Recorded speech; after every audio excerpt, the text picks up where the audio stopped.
Hello and welcome to Jupiter class. I am Deepak Kumar, PGT Mathematics and PGT Computer Science। तो आज का video होने वाला है फाइल हैंडलिंग के ऊपर। कंप्यूटेशनल थिंकिंग एंड प्रोग्रामिंग का ये थर्ड चैप्टर है, काफ़ी इम्पोर्टेंट चैप्टर है। लॉन्ग आंसर क्वेश्चंस के लिए ये चैप्टर है एग्जामिनर्स का फेवरेट चैप्टर है। यहाँ से एक क्वेश्चन आप लॉन्ग आंसर एक्सपेक्ट कर सकते हैं, जो कि पिछले ट्रेंड के हिसाब से पूछा गया है। लगातार 2-3 साल से फाइल हैंडलिंग से क्वेश्चंस आ रहे हैं लॉन्ग आंसर में। बहुत ही इम्पोर्टेंट चैप्टर है। चलिए स्टार्ट करते हैं, समझते हैं इसको क्या होता है फाइल हैंडलिंग। पहले इस चैप्टर में क्या क्या अपन सीखने वाले हैं। पहले तो अंडरस्टैंडिंग ऑफ फाइल्स, फाइल्स होता क्या है, कौन कौन से टाइप का फाइल अपने को पढ़ना है, data files, type of files, file stream, opening and closing file, reading and writing. ठीक है, ये सारे ऑपरेशंस, ये सारे टॉपिक्स जो फाइल हैंडलिंग में हम लोग कवर करने वाले हैं आज के इस वीडियो में। चलिए स्टार्ट करते हैं। File handling is an important part of any web applications. File को रीड करना, फाइल में कुछ राइट करना, फाइल को ओपन करना, फाइल को क्लोज करना, ये सारे के सारे ऑपरेशंस हैं जो किसी भी एप्लीकेशंस को, वो चाहे वेब एप्लीकेशन हो या कोई नॉर्मल सॉफ्टवेयर हो, इसमें ज़रूरत है उस चीज़ की। तो फाइल हैंडलिंग एक बहुत ही इम्पोर्टेंट कंसेप्ट है किसी भी प्रोग्रामिंग लैंग्वेज का। ठीक है, a file is itself a bunch of bytes. ये क्वेश्चन कई बार आता है कि फाइल है क्या। 1 मार्क्स या 2 मार्क्स में आपसे पूछ दिया जाएगा कि फाइल को डिफाइन करो। File in itself is a bunch of bytes stored in some storage device like hard disk, thumb drivers etc. ठीक है, तो बंच ऑफ बाइट्स होता है जिसको आप स्टोर करेंगे किसी स्टोरेज डिवाइस के अंदर, उसको बोला जाएगा फाइल। ठीक है, पाइथन के अंदर सेवरल फंक्शंस, देखो फाइल के अंदर अपन जो फंक्शन पढ़ने वाले हैं, दो ही मेन फंक्शन है, एक तो है रीड फंक्शन, दूसरा है राइट। यही दो मेन ऑपरेशन है। लेकिन इस दो ऑपरेशन को परफॉर्म कराने के लिए साथ में क्रिएट, फाइल को क्रिएट करना, फाइल को अपडेट करना, फाइल को क्लोज करना, फाइल को डिलीट करना, ये सब भी अपने को पढ़ना पड़ता है। ठीक है, तो अगर बोले मेन ऑपरेशन की बात करूँ तो दो ही है, फाइल को रीड करना, फाइल को राइट करना। लेकिन बाकी इसके साथ जो ये ऑपरेशन सारे जुड़े हुए सब ऑपरेशंस के तरह, ये creating, updating, closing, deleting, copy करना फाइल को, ये भी एक ऑपरेशन हो सकता है। तो ये सारे ऑपरेशंस हैं जिसको हम लोग पढ़ेंगे। हम लोग को जो पाइथन के अंदर फाइल हैंडलिंग में जो 3 मेन फाइल के बारे में पढ़ना है, वो है एक टेक्स्ट फाइल, एक बाइनरी फाइल और एक CSV फाइल। और इसमें भी जो दो ज़्यादा इंपॉर्टेंट है, टेक्स्ट फाइल और बाइनरी फाइल। ठीक है, हालांकि हम लोग पढ़ेंगे तीनों, टेक्स्ट फाइल, बाइनरी फाइल और CSV फाइल। ठीक है, स्टार्ट करते हैं टेक्स्ट फाइल से। What is text file? A text file is usually consider the sequence of line. तो टेक्स्ट को नोटपैड के अंदर हम फाइल बनाते हैं जिसमें हम लोग टेक्स्ट लिखते हैं, वो सारे के सारे फाइल क्या कहलाएगा? टेक्स्ट फाइल कहलाएगा, जिसका कि एक्सटेंशन होगा .txt। कोई एक फाइल बनाया हमने हेलो नाम से और उसका नाम रख दिया hello.txt, तो ये जो फाइल बनेगा, ये फाइल को बोलेंगे टेक्स्ट फाइल। ठीक है, line is a sequence of characters, ASCII या यूनिकोड। अब ये मैं ऑलरेडी बता चुका हूँ, आस्की और यूनिकोड ये सारे लिखने का तरीका है। ठीक है, ये सारे लिखने का तरीका है। Stored in a permanent storage media. The default character coding in Python is ASCII. Each line is terminated by special character known as end of line. देखो, जब भी टेक्स्ट फाइल लिखेंगे तो उसमें एंड ऑफ लाइन आएगा।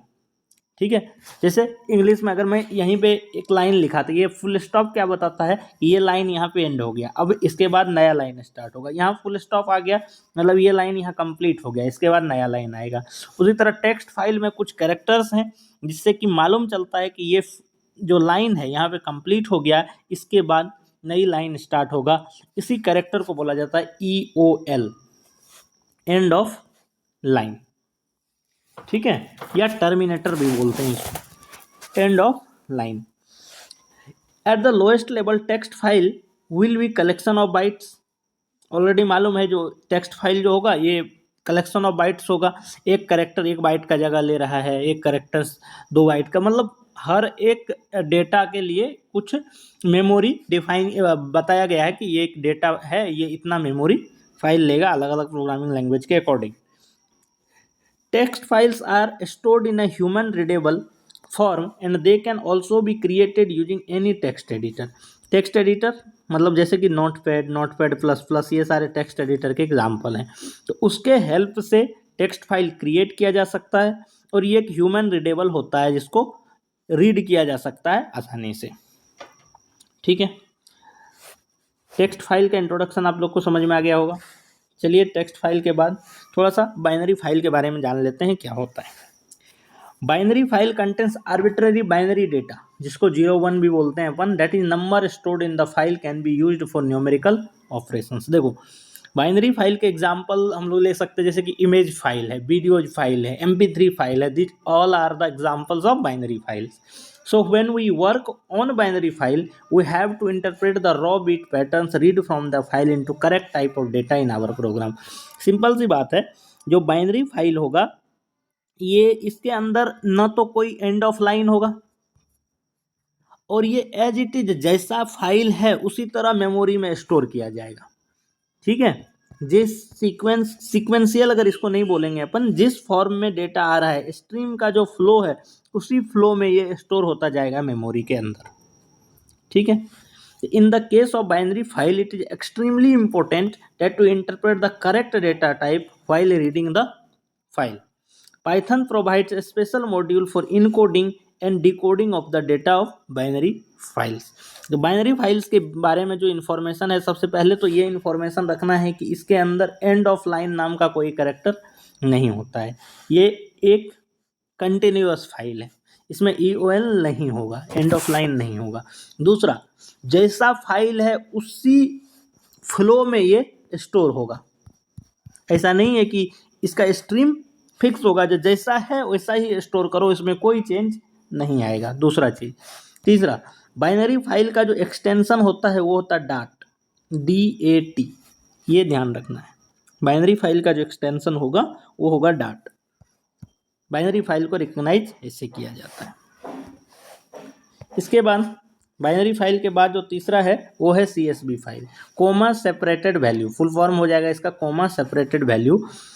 It is delimited text file that use to comma to separate value. देखो ये text file के जैसा ही मिलता जुलता है, डेलिमिनेटेड टेक्स्ट फाइल इसलिए इसको बोल रहे हैं। That usage is comma to separate a value, एक वैल्यू लिखा कोमा, फिर दूसरा वैल्यू, फिर तीसरा वैल्यू। ठीक है, तो हर एक वैल्यू को सेपरेट करने के लिए इसमें कोमा का यूज किया जाता है, इसलिए इसको कोमा सेपरेटेड वैल्यू बोला जाता है। ठीक है, each line of the file is data record, हर एक लाइन को बोला जाएगा इसमें data record. Each record consist of 1 और more field separated by comma. The use of comma as a field separator, देखो इसमें कोमा को as a field separator use किया जाता है, is the source of the name of this file format, इसी कारण से इसका नाम CSV पड़ा है। ठीक है, CSV फाइल को यूज इसलिए किया जाता है कि एक एप्लीकेशन से दूसरे एप्लीकेशन में डेटा को ट्रांसफ़र कर पाना CSV फाइल्स के हेल्प से आसान होता है। ठीक है, ये number, text, plain text, number, both number and text दोनों को स्टोर करता है CSV फाइल। ठीक है, CSV फाइल के बारे में इंट्रोडक्शन समझ में आ गया होगा। ये एक इम्पोर्टेंट क्वेश्चन है, वेरी इंपॉर्टेंट क्वेश्चन है, 2 बार आ चुका है अभी तक ये question, difference between text file and binary file. तो ऑलरेडी हम लोग पढ़ चुके हैं कि टेक्स्ट फाइल क्या होता है और बाइनरी फाइल क्या होता है। तो पढ़ लेते हैं एक बार। Text file are sequential file, a binary file contain arbitrary binary data. Text file only store text, binary file use to store binary data such as image, video, audio, text, सब कुछ इसके अंदर स्टोर हो सकता है, जबकि text file के अंदर सिर्फ और सिर्फ टेक्स्ट स्टोर होगा। इसके अंदर डेलीमीटर बोलो या EOL बोलो, बात सेम है। There is a delimiter, end of line होता है, जबकि बाइनरी फाइल के अंदर कोई डेलीमीटर नहीं होता है।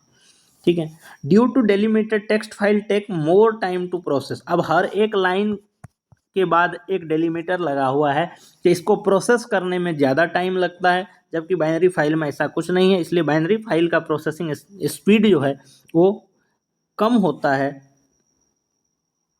और टेक्स्ट फाइल जो है वो स्लो काम करता है, मतलब प्रोसेसिंग स्पीड इसके जो है प्रोसेसिंग स्पीड कम होता है, टाइम ज़्यादा लगता है। बाइनरी फाइल का प्रोसेसिंग स्पीड काफ़ी ज़्यादा होता है, जिसके कारण से उसको प्रोसेस होने में कम टाइम लगता है। Text file easy to understand, human readable होता है, ये ह्यूमन रीडेबल नहीं होता है। ठीक है, इसका extension dot T X T है, इसका डॉट डी ए टी है। ठीक है, टेक्स्ट फाइल का प्रोग्राम करना आसान होता है, जबकि बाइनरी फाइल थोड़ा डिफिकल्ट होता है। Less prone to get corrupt as change reflect as soon as the file open and can easily be, अगर कोई फाइल करप्ट होता है, उसका कोई बाइट जो है, बाइट स्ट्रीम है, वो अगर करप्ट होता है तो ये तुरंत रिफ्लेक्ट हो जाता है, जिसको हम लोग आसानी से क्या सही कर सकते हैं, मतलब ज़्यादा रिलायबल होता है।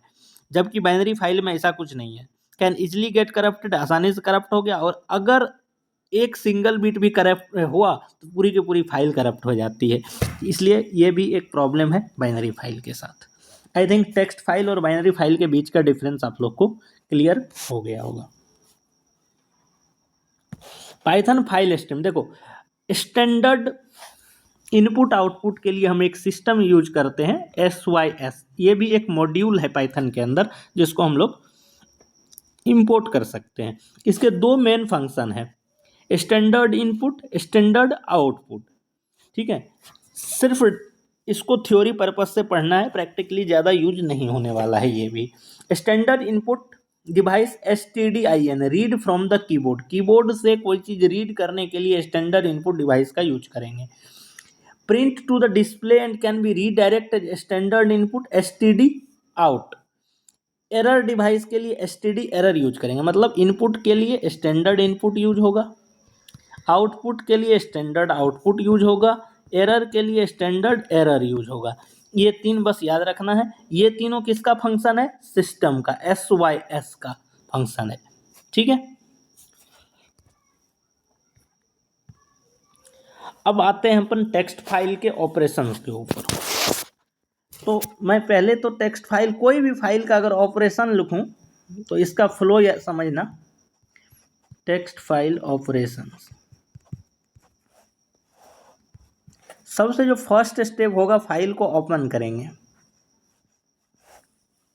फर्स्ट स्टेप यही होने वाला है। सेकेंड स्टेप होगा रीड राइट, जो भी करना है रीड राइट ऑपरेशन होगा, और थर्ड स्टेप होगा फाइल को क्लोज करना। इसी सीक्वेंस में हमेशा अपने को चलना है, फाइल हैंडलिंग के क्वेश्चन सॉल्व करने हैं। पहले फाइल ओपन होगा, फिर रीड या राइट जो भी ऑपरेशन परफॉर्म करना है ऑपरेशन परफॉर्म करेंगे, आफ्टर दैट फाइल को क्लोज कर देंगे। ठीक है, इसी सीक्वेंस में चलना है। चलिए देखते हैं। सबसे पहले, to open a file for reading it is enough to specify the name of the file. ठीक है, इसके सिंटैक्स को मैं समझाता हूँ। F equal to open demo file dot TXT, कोई एक फाइल है जिसका नाम है डेमो फाइल। एग्जाम्पल के लिए मैं एक फाइल लेता हूँ, यहाँ इधर साइड हेलो नाम से, हेलो डॉट TXT करके एक फाइल में यहाँ पे लिया, और यहाँ पे लिखता हूँ हेलो एंड वेलकम। ठीक है, अब ये hello डॉट TXT एक टेक्स्ट फाइल है, तो इसको ओपन करना पड़ेगा। जब तक फाइल को ओपन नहीं करेंगे उसके अंदर कोई भी ऑपरेशन परफॉर्म नहीं कर सकते। तो पहले फाइल को ओपन करते हैं। ओपन करने के लिए अपने को मालूम होना चाहिए एक्सेसिंग मोड होता है। दो चीज़ें ओपन करने के लिए ज़रूरी होता है। जैसे लिखा मैंने F equal to open, file का नाम लिखूंगा यहाँ पे जो भी नाम होगा, और मोड लिखूंगा, मोड लिखूंगा। अब ये मोड क्या है? नेम। नेम तो समझ में आ रहा है कि ये फाइल का नाम होगा या पाथ होगा फाइल का, जहाँ पे कि ये फाइल स्टोर किया गया होगा। और ये मोड का मतलब क्या है? मोड एक्चुअली बताता है कि फाइल को किस पर्पस के लिए ओपन किया गया है। मोड से अपने को मालूम चलता है कि फाइल को किस पर्पस के लिए ओपन किया गया है। तो जो टेक्स्ट फाइल है, इसमें मैं अगर यहाँ दिखाऊँ आपको, फाइल एक्सेस मोड, तो टेक्स्ट फाइल को, ये तो आपके सामने बाइनरी फाइल का है, मैं टेक्स्ट फाइल का बताता हूँ। टेक्स्ट फाइल का जो एक्सेसिंग मोड है, टेक्स्ट फाइल एक्सेस मोड, ठीक है, या ओपनिंग मोड बोल सकते हैं इसको। Read plus right, right plus append, append plus. ठीक है, ये 6 टाइप के मोड हैं आपके। रीड, इसका मतलब होता है रीड प्लस राइट, इसका मतलब होता है रीड प्लस राइट, इसका मतलब राइट, इसका है राइट प्लस रीड, ये है अपेंड, और ये है append plus read, append plus read. तो ये 6 टाइप के मोड हैं। Read, read plus right, right, right plus append, append plus. एक एक का मतलब समझते हैं क्या होता है। ठीक है, रीड का मतलब होता है अगर रीड मोड में अगर फाइल को ओपन करते हो तो सिर्फ उसको आप रीड कर सकते हो, उसमें कुछ राइट नहीं कर सकते। ठीक है, सिर्फ और सिर्फ रीड कर सकते हो फाइल को। और ये डिफ़ॉल्ट मोड होता है। रीड मोड जो है ये डिफ़ॉल्ट मोड होता है। अगर आपने कोई भी मोड नहीं लिखा है तो ये रीड मोड में ओपन हो जाएगा। ठीक है, एक और बात, अगर रीड मोड में आपने फाइल ओपन किया लेकिन फाइल आपके सिस्टम के अंदर नहीं है या उस लोकेशन पे फाइल नहीं है जिस लोकेशन का पाथ आपने प्रोवाइड किया है, तो ये आपको एरर प्रोवाइड करेगा, आपको एरर मिलेगा एज ए आउटपुट। ठीक है, तो रीड मोड का मतलब है सिर्फ और सिर्फ रीड किया जा सकता है। रीड मोड का, रीड मोड को थोड़ा सा मैं ज़्यादा इसलिए बता रहा हूँ कि रीड, सबसे पहला बात तो रीड के बारे में याद रखना है, डिफ़ॉल्ट मोड है, डिफ़ॉल्ट मोड है ये। सेकेंड थिंग, अगर रीड में आपने ओपन किया लेकिन फाइल मिसिंग है तो आपको आउटपुट में एरर मिलेगा। ठीक है, रीड हमेशा कर्सर कहाँ पे होगा, जो कर्सर होगा हमेशा वो स्टार्टिंग में होगा, at the beginning of file, at the beginning of file, file के बिगिनिंग में कर्सर होगा। ठीक है, तो रीड मोड के बारे में ये समझ में आ गया। अब हम लोग देखते हैं जो कि बाकी राइट मोड में क्या होता है। राइट मोड में अगर आप ओपन करते हो तो सबसे पहले अगर फाइल नहीं है, पहले से अवेलेबल नहीं है फाइल, तो ये एक फाइल आपको क्रिएट करके दे देगा उसी नाम से। पहला चीज़, एरर नहीं आएगा, फाइल क्रिएट हो जाएगा। दूसरा बात, राइट मोड में फाइल में अपन राइट कर सकते हैं, लेकिन ध्यान रखना है जो कर्सर इसमें भी बिगिन में करेगा, कर्सर एट बिगिन, स्टार्टिंग से होगा। ये हमेशा कर्सर स्टार्ट करेगा, जहाँ से फाइल स्टार्ट हो रहा है वहाँ से। अगर फाइल में पहले से कुछ लिखा है और आपने राइट कर दिया तो वो पहले वाला चीज़ इरेज हो जाएगा, नया राइट हो जाएगा। ठीक है, तो मतलब ओवर राइट कर देता है इन चीज़ों को। राइट फंक्शन जो है या राइट एक्सेस मोड जो है वो ओवर राइट कर देता है। अगर पहले से फाइल के अंदर कुछ लिखा है तो उसको इरेज करेगा और नया लिख देगा। ठीक है, रीड, राइट, आर प्लस और डब्ल्यू प्लस क्या है इसमें देखो, आर प्लस मोड में अगर ओपन किया तो आप राइट करेंगे, राइट करने के बाद जैसे ही रीड करेंगे तो पुराना वाला जो फाइल के अंदर कंटेंट था वो सारे के सारे डिलीट हो जाएगा। मैं एक बार आप लोग को ऐसे समझाता हूँ एक एग्जांपल से। जैसे कि हेलो डॉट टेक्स्ट फाइल है, इसको हमने f इक्वल टू ओपन कर दिया, hello dot T X T, मान लो आर प्लस से। ठीक है, अब hello dot T X T R plus से ओपन किया तो इसमें क्या होगा, अभी हम लोग रीड कर सकते हैं, hello dot T X T के अंदर क्या लिखा हुआ है हम लोग रीड कर सकते हैं। लेकिन जैसे ही कुछ राइट करेंगे, राइट करने का मतलब उस फाइल के अंदर हम लोग कुछ लिखने का कोशिश करेंगे तो पहले से जो लिखा हुआ था वो सारा डेटा डिलीट हो जाएगा। ये होता है आर प्लस। जबकि अगर यहीं पे आर प्लस के जगह में डब्ल्यू प्लस लिखता तो क्या होता, डब्ल्यू प्लस में होगा राइट करना है, तो पूरे पहले से क्या लिखा है उसको आप लोग रीड नहीं कर सकते। पहले आप राइट करेंगे, राइट जैसे ही करेंगे तो पुराना वाला फाइल डिलीट हो जाएगा, फिर आप नई चीज़ों को रीड कर सकते हैं। तो ये डिफरेंस है आर प्लस और डब्ल्यू प्लस फाइल में। ठीक है, आई थिंक ये समझ में आया। एक कहीं कहीं पे आर को आर टी लिख दिया, टेक्स्ट फाइल के लिए आर को आर टी लिख दिया जाता है, राइट को डब्ल्यू टी लिख दिया जाता है, मतलब रीड टेक्स्ट, राइट टेक्स्ट। तो इसमें कोई प्रॉब्लम की बात नहीं है। ये आपके सामने फाइल एक्सेस मोड है, R, R B plus W, W B plus W plus, ये जिसने बी वाला आपको पार्ट दिख रहा है ना, ये सारे बाइनरी फाइल के एक्सेस मोड हैं। तो टी यूज किया जाता है टेक्स्ट फाइल के लिए और बी यूज किया जाता है बाइनरी फाइल के लिए। अगर आप टी कुछ भी यूज नहीं कर रहे हैं, सिर्फ आर लिख दे रहे हैं, डब्ल्यू लिख दे रहे हैं, तो ये टेक्स्ट फाइल माना जाएगा, ठीक है। लेकिन अगर आप आर बी लिख रहे हैं तो ये बाइनरी फाइल है, आर टी लिख रहे हैं तो ये टेक्स्ट फाइल है, ठीक है। फाइल एक्सेस मोड आपको क्लियर हो गया होगा। एक चीज़ और, मैंने यहाँ पे ओपन फाइल तो किया है और ये एफ क्या है, इसको बोलते हैं फाइल ऑब्जेक्ट, ठीक है। इसका मतलब हुआ फाइल को ओपन करने के बाद मैं एफ नाम के वेरिएबल में इसको रख लिया, मतलब इसका एक ऑब्जेक्ट बना लिया हमने एफ नाम से। अब बार बार अपने को इस लाइन लिखने की ज़रूरत नहीं है, जहाँ भी इस लाइन की ज़रूरत पड़ेगी इसकी, तो हम वहाँ पे एफ लिख के काम चला सकते हैं।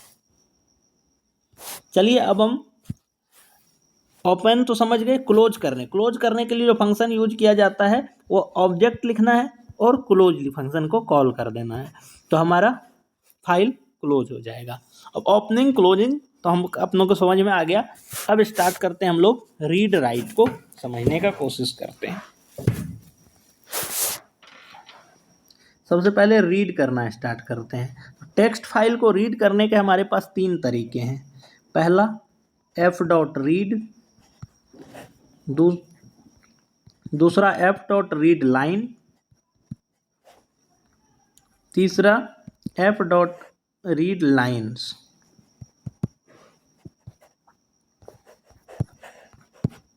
ठीक है, ये तीन मेथड हैं हमारे पास जिसके हेल्प से हम टेक्स्ट फाइल को रीड कर सकते हैं।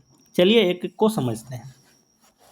पहले F dot read, F dot read के हेल्प से आप पूरी फाइल को रीड कर सकते हैं, ठीक है। अदरवाइज आप चाहें तो इसमें जितने कैरेक्टर आपको चाहिए वो आप लोग लिख सकते हैं। अगर आपने यहाँ 5 लिखा तो आपको टॉप 5 कैरेक्टर्स मिल जाएंगे, स्टार्टिंग से 5 कैरेक्टर्स आपको मिलेगा। अगर आपने सिर्फ एफ डॉट रीड लिखा और ये बॉक्स खाली छोड़ दिया, इसका मतलब है पूरा का पूरा फाइल आपके सामने आ जाएगा। दूसरा F dot read line, F dot read line का मतलब होता है एक बार में एक लाइन को रीड करेगा। अगर एक बार आपने रन कराया तो फर्स्ट लाइन आएगा और कर्सर सेकंड लाइन के ऊपर चला जाएगा। दूसरी बार आपने रन कराया तो दूसरा लाइन प्रिंट होगा, मतलब दूसरा लाइन आ जाएगा आपके सामने और कर्सर तीसरे लाइन के ऊपर चला जाएगा। तो जितनी बार आप इसको रन कराएंगे उतना लाइन आपके सामने आएगा। Third one is read lines, ये एक्चुअली एक लिस्ट रिटर्न करता है, ये बहुत ही इंपॉर्टेंट है। रिटर्न करता है एक लिस्ट को जिसके अंदर सारे के सारे लाइन होगा जो कि फाइल के अंदर अवेलेबल है, मतलब सारे लाइन का एक लिस्ट रिटर्न करेगा, ठीक है। एग्जाम्पल के लिए अगर मैं यहाँ पे लिखता हूँ hello डॉट txt और मैं यहाँ एक लिख देता हूँ वेलकम, एक लाइन हमारा कंप्लीट हो गया। तो इसे मैं लिख देता हूँ, न्यू लाइन कैरेक्टर है, इसका मतलब है यहाँ एक लाइन कंप्लीट हो गया। दूसरा हेलो, यहाँ फिर से एक लाइन कंप्लीट हो गया, इससे आएगा 2 लाइन है हमारे इसमें। तो रीड क्या करेगा, रीड फंक्शन को जब भी हम कॉल करेंगे तो हमको मिलेगा इसे वेलकम, हेलो। अगर हमने रीड लाइन फंक्शन को कॉल किया तब क्या होगा, पहली बार कॉल करोगे तो सिर्फ और वेलकम आएगा आपके सामने, बस। अब रीड लाइन्स को अगर आपने कॉल किया तो एक लिस्ट के अंदर लिख के आएगा वेलकम और दूसरा लाइन आएगा हेलो। ये तो ये डिफरेंस है रीड में, रीड लाइन में और रीड लाइन्स में। आई थिंक ये तीनों का मतलब क्लियर हो गया होगा। ये तीनों लिखा है रीडिंग करने का, read, read line, read lines, already आपके नोट्स में ये चीज़ें मेंशन है। रीड लाइन कैसे काम करता है मैंने बता दिया। रीड लाइन्स आपको एक लिस्ट रिटर्न करता है, देखो यहाँ read lines method will return a list of string each separated by new characters. Read lines can be use to read an entire content of the file, ठीक है। Apply कैसे करना है ऑलरेडी मैंने आपको बता दिया। अब आते हैं राइट। राइट करने के भी दो मेथड हैं, एक तो है राइट, दूसरा है right lines. Right lines text file में राइट करने के भी दो मेथड हैं। अगर आपको एक बार में एक लाइन इंसर्ट कराना है फाइल के अंदर, राइट करना है, एक लाइन बोले या एक डेटा कंटेंट बोले, एक डेटा वैल्यू बोले, तो हम लोग राइट यूज करेंगे। मल्टीपल लाइन एक साथ इंसर्ट करना है तो हम लोग राइट लाइन्स लिखेंगे। ठीक है, जैसे कि एक मैं लिस्ट बना लिया, इसमें बहुत सारा लाइन है और राइट लाइन्स के हेल्प से हम फाइल के अंदर इसको राइट कर सकते हैं, जबकि लिस्ट के अंदर आपको बाइट ऑफ स्ट्रिंग देना पड़ता है। जैसे देखो यहाँ पे एक डेमो फाइल डॉट टीएक्सटी को इसने ओपन किया अपेंड मोड में। अब अपेंड मोड का मतलब होता है, जैसे मैंने राइट मोड में बताया था, राइट मोड में ओपन करने पे ओवर राइट हो जाता, पुरानी चीज़ें डिलीट हो जाती है, जबकि अपेंड मोड में ओपन करने से ऐसा कुछ नहीं होता। ठीक है, पुरानी चीज़ भी बनी रहती और नया जो राइट करोगे वो चीज़ें भी रहेगा। तो अपेंड मोड का ये मतलब है, जो जहाँ पे कर्सर लास्ट होता है वहाँ से लिखना शुरू कर देता है। इसका मतलब अब मान लो अगर ये जो हमारा अभी आपके सामने दिख रहा है स्क्रीन के ऊपर, इसको मैं एक फाइल मान लूँ तो कर्सर यहाँ पे शो होगा, कर्सर यहाँ पे शो होगा। अपेंड मोड में भी यहाँ से लिखना स्टार्ट करेगा ये। ठीक है, अपेंड मोड आपको क्लियर हो गया होगा। ठीक है, फाइल को इसने ओपन किया अपेंड मोड में, राइट किया, know the file has more content, ऐसे लिखा, राइट किया एफ डॉट क्लोज। इसका मतलब ये जो एक लाइन है know the file has more content, ये फाइल के अंदर जाकर के राइट हो जाएगा। ठीक है, अब राइट लाइन्स के बारे में अगर बात करें तो इसमें मल्टीपल लाइन एक साथ लिखा जा सकता है। जैसे देखो टेस्ट टू टीएक्सटी करके एक फाइल को इसने ओपन किया, जिसमें इसमें हेलो वर्ल्ड एक लाइन है, हेलो वर्ल्ड एक लाइन है, फिर यहाँ पे इसने न्यू कैरेक्टर दिखा, फिर this is my first file handling program दूसरा लाइन, फिर new character, I am using Python language तीन line, F dot write lines string लिख दिया, तो तीनों के तीनों लाइन जाकर के राइट लाइन्स मतलब test dot T X T file में सेव हो जाएगा। राइट लाइन समझ में आया। ठीक है, अब आता है रैंडम एक्सेस मेथड, ये भी काफ़ी इंपॉर्टेंट है। अब अभी तक जो हमने पढ़ा रीड मेथड, राइट मेथड्स, ये सब में क्या हो रहा था, जो स्टार्टिंग या तो स्टार्टिंग में कर्सर होता था या तो एंड में कर्सर होता था। रैंडम एक्सेस का मतलब है अगर अपने को बीच से फाइल को एक्सेस करना है, बीच से कुछ कैरेक्टर स्टेट करना है तो क्या करें, तो उसके लिए दो मेथड है, एक तो है सीक, एक है टेल मेथड। सीक मेथड और टेल मेथड। सीक मेथड क्या बताता है और टेल मेथड क्या बताता है, चलिए इसको समझते हैं। सीक मेथड में सबसे पहले seek method can be use to position of file object एक particular place in the file. ये सीक मेथड आपको बताएगा कहाँ पे फाइल है, अभी कर्सर कहाँ पे है। 0 का मतलब है बिगिनिंग से वहाँ काउंट करेगा, 1 का मतलब है जहाँ पे कर्सर है वहाँ से काउंट करना स्टार्ट करेगा, और 2 का मतलब है लास्ट से काउंट करना स्टार्ट करेगा। जो डिफ़ॉल्ट वैल्यू होता है ये 0 होता है। इसका मतलब अगर आपने इसको फॉर व्हाट के जगह पे कुछ नहीं लिखा तो क्या आएगा, वहाँ पे ऑलरेडी 0 आ जाएगा।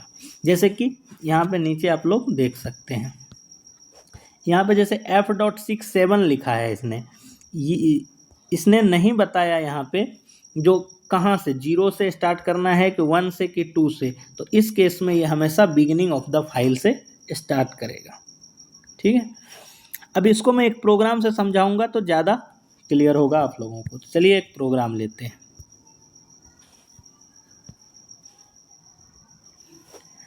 एक फाइल टेल फन करके एक प्रोग्राम है, फंक्शन है, जिसमें test1.txt को रीड मोड में ओपन किया गया है। f.67 लिखा है, इसका मतलब है कर्सर को कहीं भी है उसको 7 पे पहुंचा दो। ठीक है, ठीक है, 7 पे पहुंचा दो।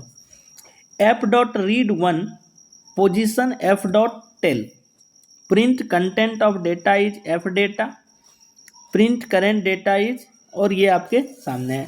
चलिए मैं इसको ऐसे समझाता हूँ आपको, फिर से एक hello.txt लेकर के, hello.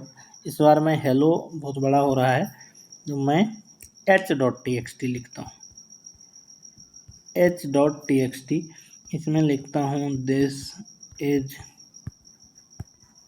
माई फाइल, एक ही लाइन का प्रोग्राम है, दिस इज माई फाइल।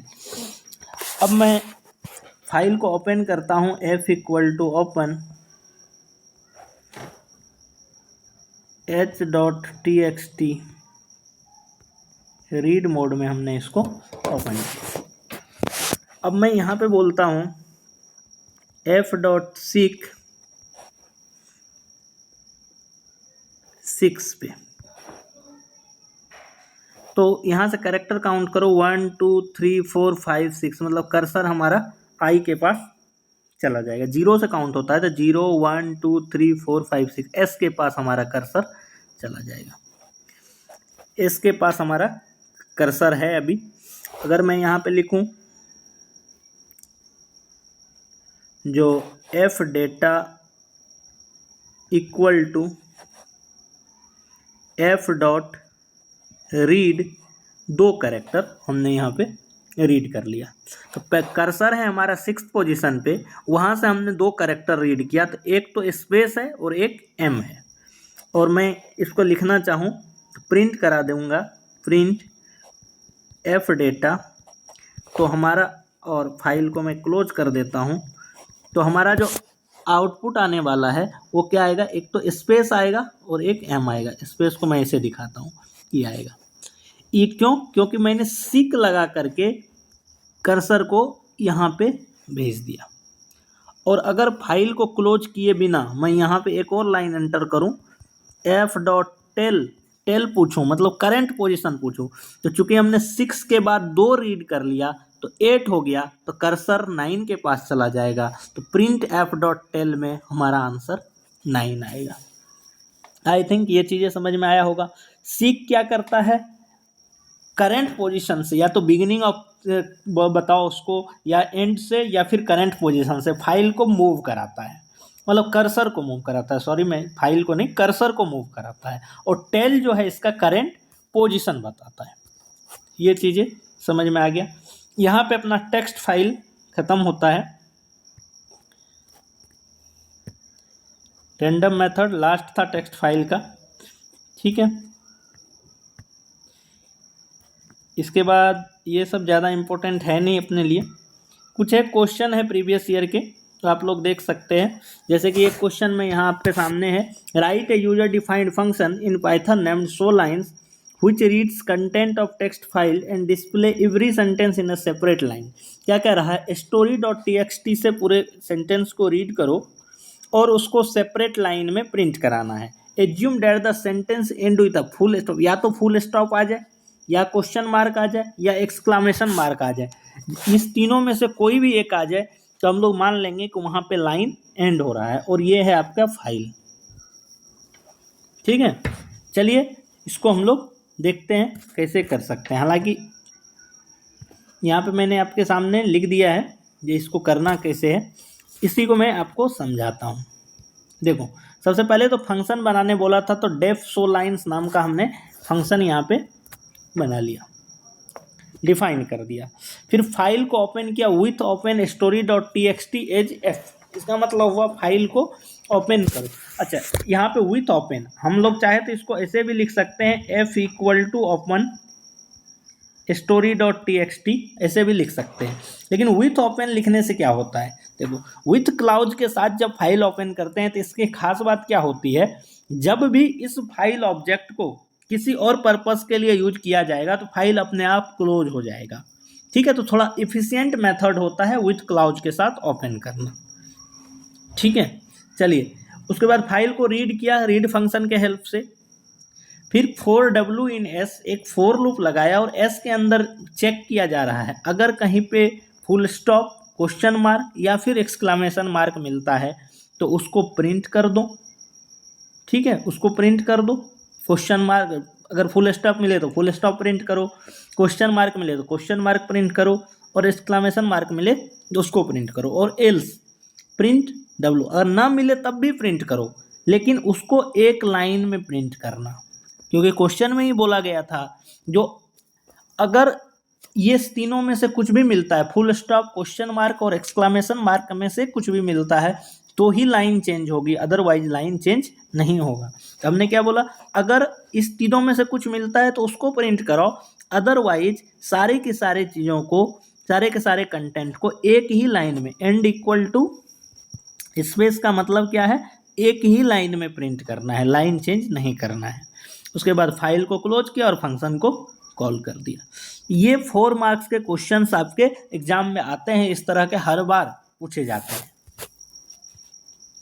ठीक है, और भी काफ़ी क्वेश्चंस हैं, इसको आप लोग को करना है, इस क्वेश्चन को देख ले एक बार। Question, write a function Python that separately counts the display the number of upper case lower case alphabet in text file words dot text. Words dot text करके एक फाइल है, उसको रीड करना है और आपको काउंट करना है कि कितने अपर केस लेटर है इसके अंदर और कितने लोअर केस लेटर है। Difference between W and A file mode, right mode और अपेंड मोड में क्या डिफरेंस है, इसको समझना है, इसका भी आंसर लिखा है।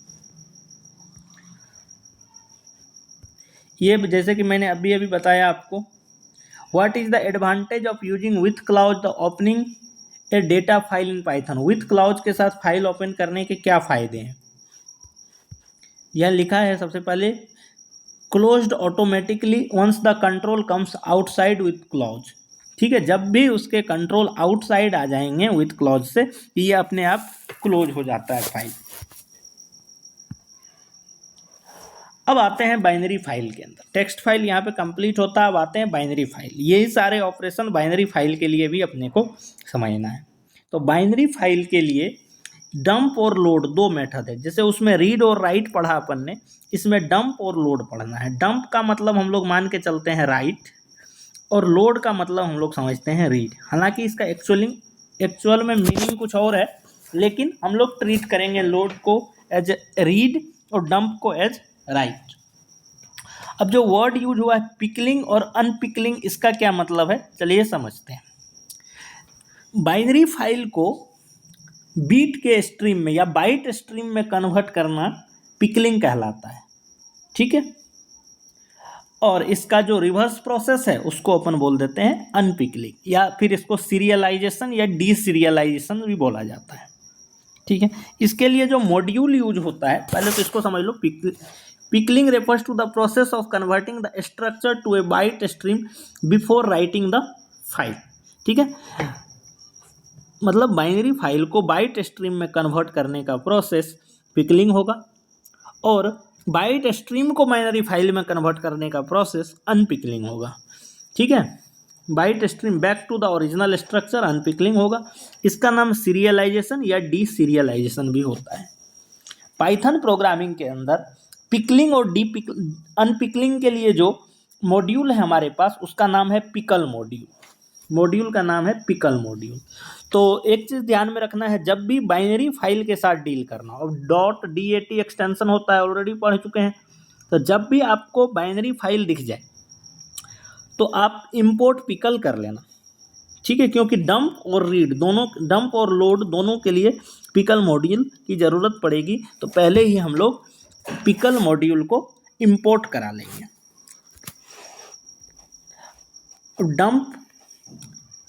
डंप का काम क्या है, method to write the object in file which is opened in binary access mode.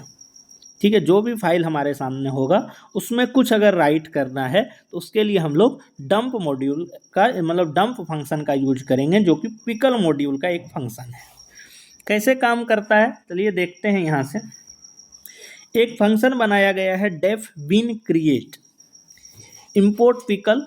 एक लिस्ट है हमारे पास, ये फाइल को ओपन किया, लिस्ट नाम का एक बाइनरी फाइल है लिस्ट डॉट डाट, जिसको कि राइट मोड में ओपन किया गया, राइट बाइनरी मोड में। Pickle dot dump list one को एफ नाम के ऑब्जेक्ट में डंप कर दिया गया, और यहाँ पे एक मैसेज प्रिंट कराया गया कि information added to a binary file. ठीक है, तो यही तरीका है रीड करने का, मतलब एज इट इज सेम तरीका है जैसे हम लोग राइट फंक्शन यूज करते थे टेक्स्ट फाइल में। बस डिफरेंस क्या है, यहाँ पे, वहाँ पे राइट यूज होता था, यहाँ पे डंप यूज होगा। ठीक है,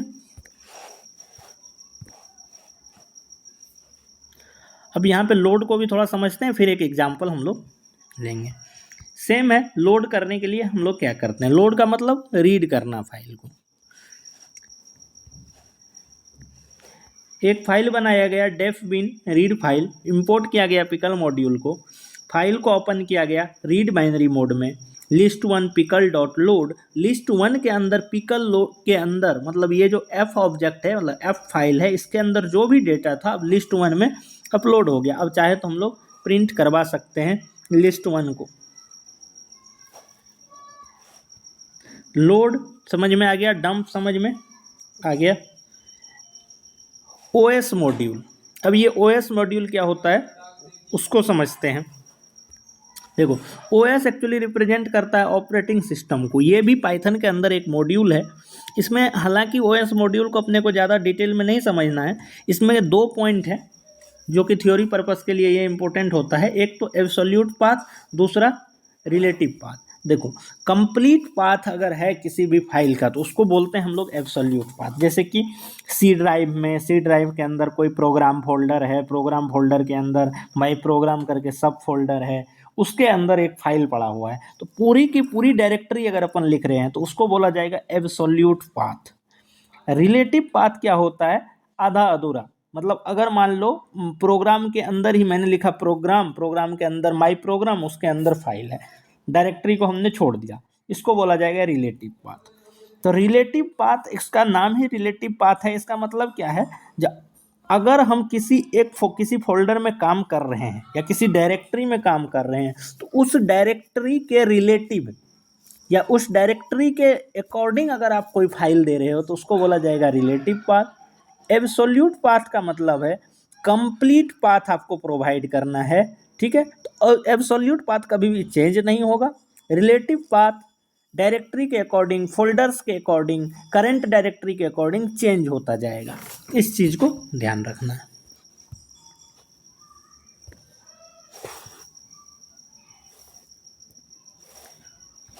एक क्वेश्चन समझते हैं बाइनरी फाइल के, फिर आएंगे अपन CSV फाइल के ऊपर। क्वेश्चन है consider a binary file items dot that. यहाँ से आइटम्स डॉट डैट पढ़ के अपने को समझ में आ जाना चाहिए कि बाइनरी फाइल का बात हो रहा है। Containing records stored in the given format, इस फॉर्म में रिकॉर्ड स्टोर किया जा रहा है। मतलब एक डिक्शनरी के अंदर एक की वैल्यू के अंदर लिस्ट के अंदर 2 वैल्यू और है। Right a function copy dot new, copy underscore new नाम का एक फंक्शन बनाना है। ये फंक्शन करेगा क्या, सारे रिकॉर्ड को कॉपी करेगा। Whose amount is greater than 1000, जिसका अमाउंट 1000 से ज़्यादा होगा उसको न्यू आइटम्स डॉट डैट में रखते जाएगा। क्वेश्चन समझ में आया। पहला क्या था, आइटम्स डॉट डैट से पूरा का पूरा डेटा कॉपी करेगा, ठीक है, मतलब रीड करेगा। कॉपी करना मतलब रीड करेगा। और अगर किसी का अमाउंट 1000 से ज़्यादा है तो उस डेटा को न्यू आइटम्स डॉट डैट में राइट कर देगा, मतलब पेस्ट कर देगा, मतलब राइट कर देगा। चलिए इसको सॉल्व करते हैं। 2 फाइल है हमारे पास, एक आइटम्स डॉट डैट जिससे कि कॉपी करना है। तो चलिए सबसे पहले तो बाइनरी फाइल था तो हमने इंपोर्ट पिकल कर लिया। इंपोर्ट पिकल मैं यहीं पे आपको समझा देता हूँ, यहाँ शायद इसका ये यहाँ ठीक। देखो सबसे पहले अपन ने इंपोर्ट पिकल किया, फिर एक कॉपी न्यू करके एक फंक्शन बनाया। इसमें हमने आइटम्स डॉट डैट को रीड बाइनरी मोड में ओपन किया। क्यों किया रीड बाइनरी मोड में, क्योंकि इसमें से सिर्फ फाइल को रीड करना है, अपने को सारा डेटा चेक करना है, न कि उसमें कुछ राइट करना है, इसलिए रीड बाइनरी मोड में ओपन किया। फाइल को लोड किया हमने पिकल डॉट लोड फंक्शन के हेल्प से, और लोड करने के बाद हमने क्लोज कर दिया। अब फाइल की अपने को कोई ज़रूरत नहीं है। न्यू आइटम्स करके एक एम्प्टी डिक्शनरी बनाया हमने। क्यों ये एम्प्टी डिक्शनरी बनाया, क्योंकि जो न्यू आइटम्स डॉट डैट में जो फाइल रखा जाएगा वो एक डिक्शनरी के फॉर्म में है। अगर आप ध्यान से देखोगे तो ये एक डिक्शनरी के फॉर्म में है, ठीक है। न्यू आइटम्स डॉट में जो फाइल हम लोग स्टोर कराने वाले हैं वो एक डिक्शनरी होने वाला है, इसलिए हम लोगों ने इसको as a dictionary empty dictionary एक बना लिया। फिर फॉर्मेट देख सेम है, बाइनरी फाइल में मैंने बताया था जिस फॉर्मेट में डेटा है एज इट इज वैसे ही स्टोर हो जाता है, उसमें कोई चेंज नहीं आता है। तो item ID, item name, amount in items dot items. अब ये आइटम्स डॉट आइटम्स एक क्या है, डिक्शनरी का प्री डिफाइंड फंक्शन है, ठीक है। जो ये आइटम्स हमने बनाया था इसके सारे आइटम्स को चेक करेगा, ठीक है, आइटम्स को चेक करेगा। अगर अमाउंट इसमें से 1000 से ज़्यादा निकल जाए, अमाउंट 1000 से ज़्यादा निकल जाए तो न्यू आइटम्स आइटम आईडी में उसको स्टोर कराते जाएगा। इसी तरह जब सारे स्टोर हो जाएगा तो हम लोग न्यू फाइल को ओपन करें राइट बाइनरी मोड में और उसमें डंप करा दिए फाइल को लास्टली क्लोज हो गया। तो यही इसी टाइप के क्वेश्चंस पूछे जाते हैं, लगभग हर बार इस टाइप के क्वेश्चंस आपको मिलेगा। ये भी एक इम्पोर्टेंट क्वेश्चन है। अब इसमें देखो लिस्ट इस फॉर्म में दिया हुआ है डेटा, तो आपको बाइनरी फाइल में अलग अलग फॉर्मेट में डेटा होगा, ठीक है। बस ध्यान ये रखना है कि बाइनरी फाइल में जिस फॉर्म में डेटा स्टोर करने को दिया गया है एज इट इज उसी फॉर्म में हो जाएगा, अपन ना उसको चेंज कर सकते हैं, कुछ भी नहीं कर सकते। जिस फॉर्म में डेटा फ्लो है उसी फॉर्म में जा करके स्टोर हो जाएगा, ठीक है। हालांकि मैं इसके क्वेश्चंस भी काफ़ी क्वेश्चंस करवाऊंगा, अभी बस थ्योरी में करवा रहा हूं। ये कुछ ओएस मॉड्यूल के फंक्शंस हैं प्री डिफाइंड, एक बार गो थ्रू हम लोग कर लेते हैं। मैक डायरेक्टरी का मतलब होता है नया फोल्डर क्रिएट करना है। लिस्ट डायरेक्टरी का मतलब है कौन कौन से फोल्डर हैं वो आपको शो करा देगा। करंट वर्किंग डायरेक्टरी के लिए गेट CWD यूज करते हैं। ये सब path is file, path get size, current directory, rename, remove, ठीक है। तो इसको बस गो थ्रू करना है, इसके क्वेश्चंस नहीं मिलते हैं अपने को। लास्टली हम लोग आएंगे CSV फाइल के ऊपर। CSV file comma separated value, ये भी बताया था मैंने, टेक्स्ट फाइल के जैसा ही होता है, लेकिन ये चूंकि ट्रांसफॉर्मेशन ऑफ डेटा के लिए बहुत आसान होता है इसलिए इसको यूज करते हैं। CSV फाइल में जैसे टेक्स्ट फाइल के अंदर रीड और राइट फंक्शन होता है उसी तरह इसके अंदर आपको दो फंक्शन दिखेंगे, एक तो CSV रीडर और एक CSV राइटर। ये दो फंक्शन यूज किया जाता है, ठीक है। बाकी इसका जो इंट्रोडक्शन है वो ऑलरेडी अपन एक क्वेश्चंस के थ्रू ही समझते हैं। जैसे कि ये क्वेश्चन PYQ है आपके सामने एक, कि Sangeeta is a Python programmer working in a computer hardware company. She has maintained to the record of the peripheral device. She created a CSV file. एक CSV फाइल बनाया, इस फॉर्मेट का CSV फाइल है जिसमें PID मतलब P का मतलब क्या है यहाँ पे, पेरिफेरल डिवाइस, पेरिफेरल का ID है, पेरिफेरल का नाम है और प्राइस है। PID मतलब peripheral device ID, P name मतलब पेरिफेरल डिवाइस नेम, प्राइस का मतलब तो प्राइस ही है। Sangeeta wants to write the following user defined function add device. दो फंक्शन बनाना, एक ऐड डिवाइस और एक काउंट डिवाइस। ऐड डिवाइस क्या करेगा, सारे रिकॉर्ड लेगा यूजर से और सबको पेरिफेरल डॉट CSV में मतलब राइट करते जाएगा। और काउंट डिवाइस काउंट करेगा whose price is less than 1000।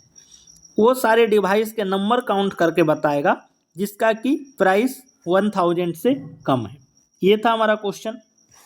एक लिस्ट बनाना है और लिस्ट को CSV के अंदर इंसर्ट कराना है, बहुत सिंपल सा क्वेश्चन है।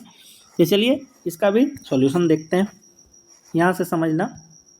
देखो सबसे पहले तो CSV के लिए हम लोग CSV को इंपोर्ट करा लिया, फाइल को ओपन किया CSV में। हमने किस मोड में, A मोड में, अपेंड मोड में। इसलिए अपेंड मोड में हमने ओपन किया कि अगर राइट मोड में ओपन करते तो ओवर राइट होने का चांस था, मतलब नया चीज़ कुछ इंसर्ट करते पुराना वाला डिलीट हो जाता, लेकिन अपन तो चाहते हैं सब कुछ रहे, तो हमने इसको अपेंड मोड में ओपन किया। एक ऑब्जेक्ट बना लिया राइटर का, बार बार CSV डॉट राइटर नहीं लिखना चाहते हैं इसलिए हमने W कर करके एक ऑब्जेक्ट बना लिया। तीन चीज़ था, ID था, नेम था और प्राइस था, तीनों हमने यूजर से ले लिया और इस तीनों का एक लिस्ट बना लिया। W ऑलरेडी हमको पता था राइटर का ऑब्जेक्ट है, तो W डॉट राइट रो और लिस्ट को हमने इसके अंदर फाइल के अंदर इंसर्ट करा दिया और फाइल को क्लोज कर दिया। एक तो हमारा काम हो गया। अब काउंट करना है, तो काउंट देखो इस फॉर्म में था, आईडी, नेम, प्राइस। कंडीशन क्या था, प्राइस 1000 से कम होना चाहिए तो ही काउंट होगा। तो इसका जो इंडेक्स होता है 0, इसका 1, इसका 2। कहने का मतलब जो ये जो लिस्ट है इसका जो सेकेंड इंडेक्स है वो 1000 से कम होना चाहिए। तो चलिए अब देखते हैं। रीड मोड में ओपन कर दिया फाइल को। अब रीडर हमने एक बना लिया। इफ डी, देखो D in L2 if D2 less than, अब ये D नाम रखा है, यहाँ पे आप I रख सकते हैं, कोई भी वेरिएबल यूज कर सकते हैं। अगर D2 1000 से कम होता है, पहले देखो रीड किया गया फाइल को, रीड करने के बाद इसको एक लिस्ट बना दिया। लिस्ट बनाने के बाद फिर लिखा D2 अगर 1000 से कम होता है तो काउंट को 1 से इंक्रीज करते जाओ, ठीक है। और लास्ट में प्रिंट काउंट हो गया। तो ये था CSV। मतलब हालांकि प्रोग्रामिंग जो है, ऑपरेशंस दो है, टेक्स्ट फाइल हो, बाइनरी फाइल हो, CSV फाइल हो, एज इट इज है, कोई ज़्यादा चेंज नहीं है, बस फंक्शन के नाम बदल रहे हैं, ठीक है। तो आई थिंक ये समझ में आया होगा आप लोगों को। फाइल हैंडलिंग जो काफ़ी इम्पोर्टेंट चैप्टर था और एक तरह से जो मोस्ट डिफ़िकल्ट चैप्टर माना जाता है कंप्यूटर साइंस का, वो होता है फाइल हैंडलिंग, ठीक है। तो इसमें प्रैक्टिस की ज़्यादा ज़रूरत होती है। इसके हम लोग बहुत सारे क्वेश्चंस प्रैक्टिस करेंगे आने वाले वीडियोज में। तब तक के लिए थैंक यू एवरीबॉडी, मिलते हैं नेक्स्ट वीडियो में।